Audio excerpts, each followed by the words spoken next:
Hi అండి, welcome to Rani's kitchen. Sankranti వచ్చిందంటే మాత్రం ప్రతి ఇంట్లో అరిసెలు ఖచ్చితంగా ఉండాలి. ఎందుకు అంటే సంక్రాంతి అంటేనే అరిసెలు ఖచ్చితంగా చేసుకుంటాము. కానీ కొంతమందికి ఇప్పటికీ కూడా కొంచెం అరిసెలు చేయాలంటే భయం అవుతూ ఉంటుంది. ఎందుకంటే పాకం కరెక్ట్గా రాకపోతే అప్పాలు చేసుడు కుదరదు. ఒకవేళ చేసి ఆయిల్లో వేసినవి విడిపోతూ ఉంటాయి. ఆయిల్లో వేయంగానే విడిపోయి పిండి అంతా సపరేట్ అవుతూ ఉంటుంది. అయితే ఈ అరిసెలు చేయాలంటే కొన్ని చిన్న చిన్న టిప్స్ యూజ్ చేసుకుంటూ ఈ అరిసెలను మనం పర్ఫెక్ట్గా చేసుకోవచ్చు. నేను ఈ వీడియోలో ఫుల్ డీటెయిల్గా ఇచ్చిన, మిస్ అవ్వకుండా చూడండి. ఓకే, ఫస్ట్ అయితే నేను రేషన్ బియ్యం తీసుకొని 1.5 డే నానబెట్టేసుకున్నా. మినిమం అయితే ఒక నైట్ నానబెట్టుకుంటే సరిపోతుంది. కానీ ఇవి కొత్త బియ్యంతో అరిసెప్పలు కొంచెం స్వీట్గా వస్తాయి, మనకు మంచి టేస్ట్ ఉంటుందంటారు. అందుకోసం అని చెప్పేసి నేను కొత్త బియ్యము నానబెట్టేసుకున్నా. వీటిని మంచిగా నీట్ గడిగేసి హోల్ నైట్ అన్న నానబెట్టుకోండి, 2 days అయినా సరే పర్లేదు, మంచిగా వస్తాయి. ఎంత నానితే అంత మంచిగా వస్తాయి అరిసెలు. ఓకేనా, ఇప్పుడు ఈ బియ్యంలో ఉన్న నీళ్ళన్నీ వంపేసుకుందాం. ఫస్ట్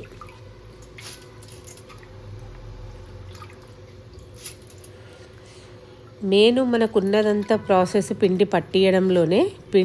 బియ్యం కరెక్ట్గా ఉండి పిండి కరెక్ట్గా పట్టించుకున్నాం అనుకోండి, మన అరిసెలు పర్ఫెక్ట్గా వచ్చేస్తాయి. ఆ తర్వాత పాకం పట్టడం కూడా మెయిన్. ఇప్పుడు వీటిని ఒక 1.5 hour మంచిగా ఒక క్లాత్లో ఆరబెట్టుకొని పిండి కొట్టించేసుకోవాలి. చూసిరా, పిండి పట్టించేసి పక్కన పెట్టుకున్నా కదా. పిండిని మాత్రం ఖచ్చితంగా జల్లెడ పట్టుకోవాలి. జల్లెడ పట్టుకోకపోతే మనకు లోపల ఏమన్నా చిన్నగా కొంచెం బియ్యం ఉంటాయి. ఎందుకు అంటే తడి బియ్యం కాబట్టి ఇట్లా కొంచెం అక్కడక్కడ బరక ఉంటాయి కదా, అదంతా తీసేసుకోవాలి. లేదంటే మన పన్ను కింద తిన్నప్పుడు పన్ను కింద పడుతూ ఉంటుంది, మంచిగా ఉండదు మనకు. కేజీ బియ్యానికి నేను 750 grams బెల్లం తీసుకున్నా, అంటే 3/4 kilo బెల్లం. ఈ బెల్లం మన పిండి క్వాంటిటీకి సమానంగా సరిపోతుంది. ఇప్పుడు ఈ బెల్లాన్ని మనం పాకం పట్టుకుందాం. ఒక పెద్ద గిన్నె తీసుకొని ఫస్ట్ బెల్లం వేసేసుకోవాలి. దీంట్లో నేను ఒక టీ కప్పులో 1/2 cup వాటర్ వేస్తున్నా. చూడండి, సరిపోతాయి. ఎక్కువ వాటర్ వేస్తే పాకం చాలాసేపు పట్టాల్సి వస్తుంది. అందుకే కొన్ని వాటర్ వేయండి, సరిపోతుంది. మనకు పాకం రావడానికి కూడా బాగా టైం పట్టదు, తొందరగా వచ్చేస్తుంది పాకం. ఫస్ట్ ఈ బెల్లం కరిగిపోవాలి. చూసిరా, కరిగిపోయింది. మనము బెల్లం వేసినప్పటి నుంచి కలుపుతూనే ఉండాలి, లేకపోతే మాడు వాసన వస్తుంది, బెల్లం మాడిపోతుంది. ఓకే, కరిగిపోయింది కదా. ఇప్పుడు మనం పాకం వచ్చేదాకా వెయిట్ చేద్దాం. ఒక 10 minutesలో పాకం వచ్చేస్తుంది, ఎందుకంటే వాటర్ ఎక్కువ వేయలే కదా. ఫస్ట్ అయితే పాకం వచ్చిందా లేదా చూసుకుందాం. చూడండి, ఇప్పుడు ఇంకా కొంచెం రావాలి. ఇంకొక 2 minutes అయితే మనకు పాకం రెడీ అయిపోతుంది. ఇప్పుడే కొంచెం ముద్దగడుతుంది.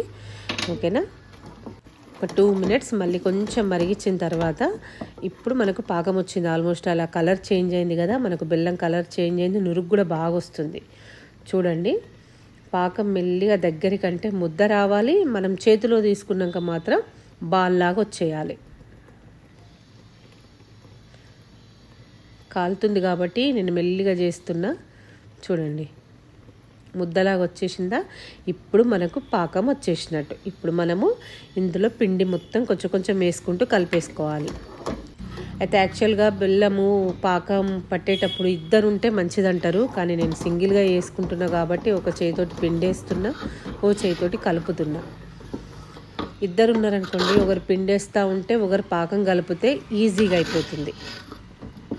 ఇట్లా కొంచెం పిండి వేసుకుంటూ మొత్తం కలపండి. నేనే కలుపుతున్నా కాబట్టి మీకు కొంచెం క్లారిటీగా కనిపించకపోవచ్చు, అయినా చూడండి. ఓకే, ఇప్పుడు ఒకసారి మళ్ళీ కలుపుకొని మనం పట్టించుకున్న పిండికి ఈక్వల్గా సరిపోతుంది. ఇంకొకటి ఏంటంటే, ఇది కొత్త బియ్యం కాబట్టి మనకు పిండి లూజ్ కాదు. అదే పాత బియ్యం అయిందనుకోండి, కొంచెం మీకు బెల్లం పాకం పట్టినాక లూజ్ లాగా అనిపిస్తుంది. కొత్త బియ్యానికి అట్లా ఉండదు, మంచి చలివిడి తయారైపోతుంది వెంటనే. ఇప్పుడు మొత్తం కలిపేసుకుందాం.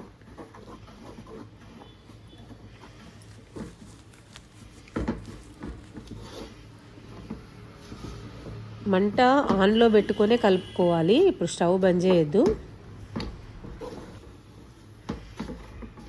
ఇట్లా మొత్తం మనం కలుపుకునేసరికి ఒక 3 minutes పడుతుంది మనకు.